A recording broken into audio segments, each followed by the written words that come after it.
স্বাধীনতার মহান ঘোষক শহীদ প্রেসিডেন্ট জিয়াউর রহমান সাহেব সর্বপ্রথম সংবিধানের শিরোনামে লিখলেন বিসমিল্লাহির রহমানির রহিম। এই কথা লেখার জন্য আল্লাহ পাক শহীদ জিয়াকে জান্নাতুল ফেরদাউসের মেহমান বানায়নি। আমরা প্রাণ ভরে তার জন্য দোয়া করি। ধর্মনিরপেক্ষ মতবাদ 1972 সনে সংযোজন করার কারণে তারা বিসমিল্লাহ বাদ দিল। ইউনিভার্সিটির মনোগ্রাম সমূহে লেখা ছিল ইকরা বিসমি রাব্বিকাল্লাযী খালাক রাব্বি জিদনি ইলমা।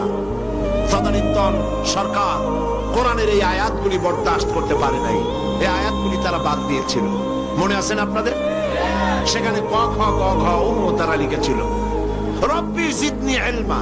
এই কথা তো হিন্দুরাও বলতে পারে, খ্রিস্টানও বলতে পারে, আয় আমার রব আমার জ্ঞানকে বৃদ্ধি করে দাও। এটা কি কোনো গুনার কথা? এই কথাটা কার?